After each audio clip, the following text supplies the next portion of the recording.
Brazil, a country known for its vibrant culture, stunning landscapes, and rich history. But beneath the surface of its beauty lies a dark and painful past that has shaped the nation in profound ways. A land of amazing culture, beautiful scenery, and a sad, painful past. The echoes of this past can still be felt today, resonating through the lives of millions of Brazilians. For hundreds of years, life in Brazil was tied to slavery. This brutal system was the backbone of the country's economy and society, leaving an indelible mark on its history. From the early 16th century until the late 19th century, millions of Africans were forcibly brought to Brazil. They were torn from their homes, their families, and their cultures, and subjected to unimaginable suffering. From the sugar farms in the northeast where the demand for labor was insatiable, to the coffee fields in the south where the grueling work was relentless, millions of Africans were taken from their homes. They were packed into ships under horrific conditions, with many not surviving the journey across the Atlantic. Those who did survive were forced to work incredibly hard, often from sunrise to sunset, with little rest and no rights. Treated like they weren't human, they endured harsh punishments and lived under constant threat of violence. Their spirits were crushed, but their will to survive remained strong.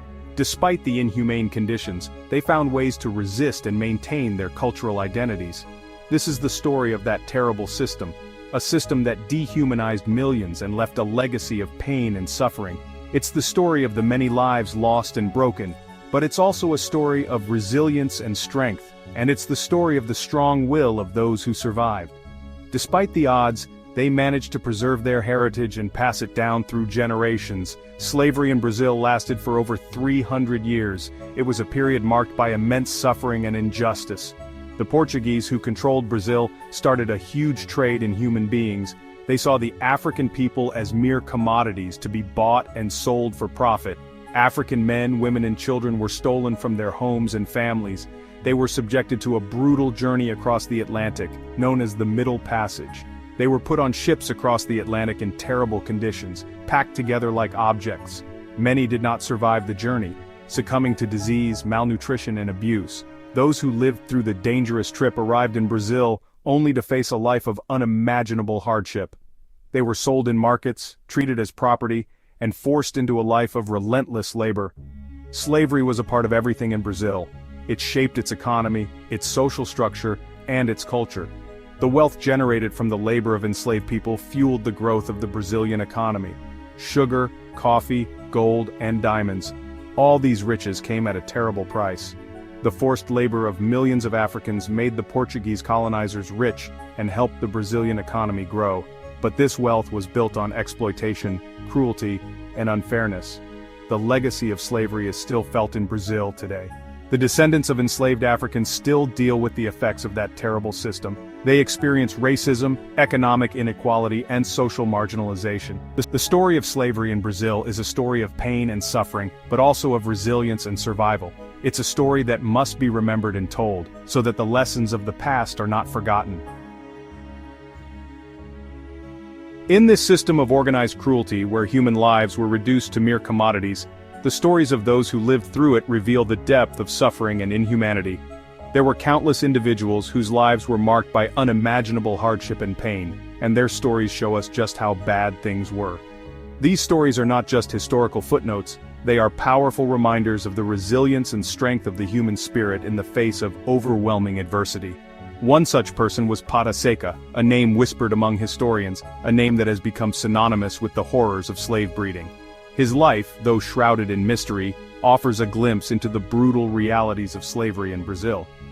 Pata Seca's story is a stark reminder of the lengths to which slave owners would go to maximize their profits, treating human beings as mere tools for economic gain. The practice of slave breeding in particular highlights the extreme cruelty and dehumanization that characterized this dark chapter in history.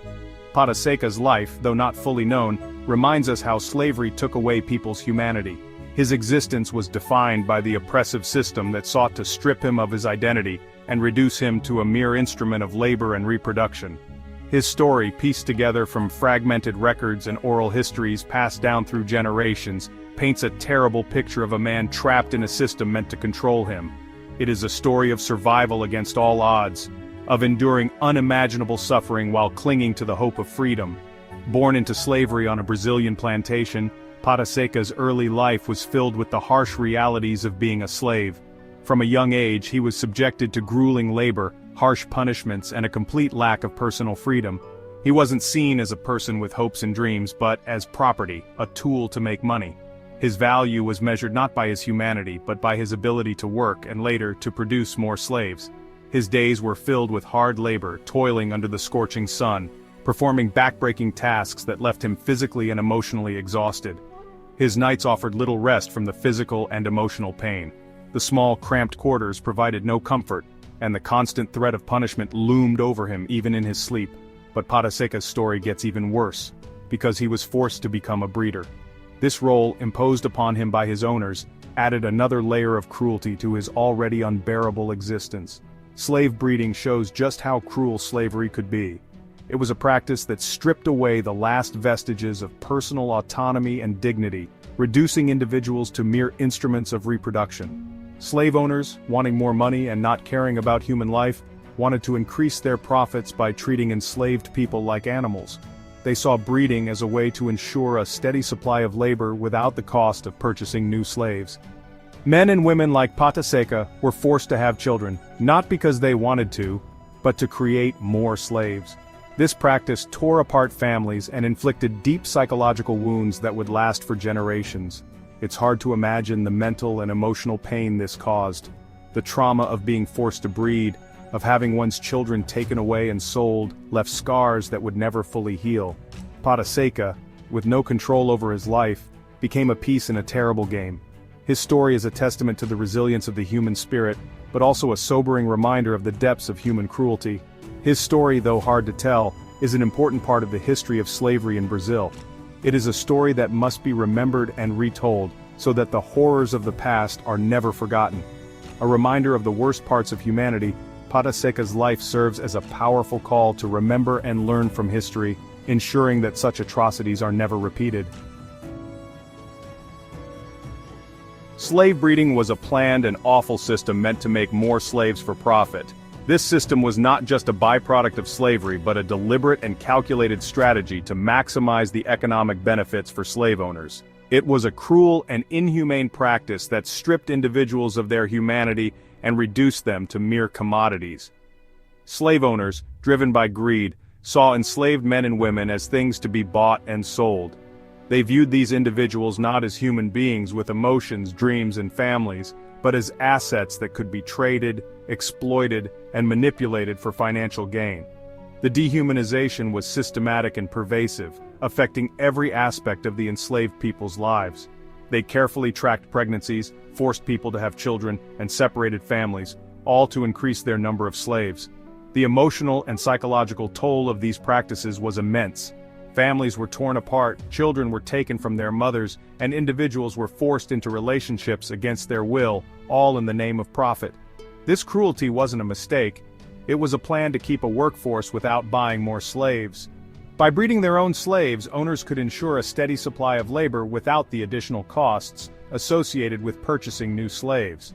This practice was not only economically advantageous for the slave owners but also perpetuated the cycle of slavery, trapping future generations in bondage. Choosing who would breed was cold and calculated. Slave owners selected individuals based on physical strength, health, and other attributes they deemed desirable. This selection process was devoid of any consideration for the individual's feelings or desires. It was a brutal and dehumanizing practice that treated people as livestock. Slave owners preferred strong people who could have healthy children. They believed that by breeding the strongest and healthiest individuals, they could produce a more robust and productive workforce. This focus on physical attributes further dehumanized the enslaved people, reducing them to mere breeding stock. Men like Pataseca, chosen because they seemed strong, were forced to have sex with women they might not have known or loved. These forced pairings were a violation of the individual's autonomy and dignity. The emotional and psychological trauma inflicted by these practices was profound and long-lasting. This forced sex, disguised as making babies, took away people's control and hurt them deeply. The enslaved individuals had no say in their own lives, and their bodies were used against their will. The trauma of these experiences left deep scars that affected not only the individuals directly involved, but also their descendants. Children born into this system were also slaves. From the moment they were born, they were seen as property, their futures decided by the plantation's needs. These children grew up in a world where their worth was determined by their ability to work and produce more slaves. From the moment they were born, they were seen as property, their futures decided by the plantation's needs.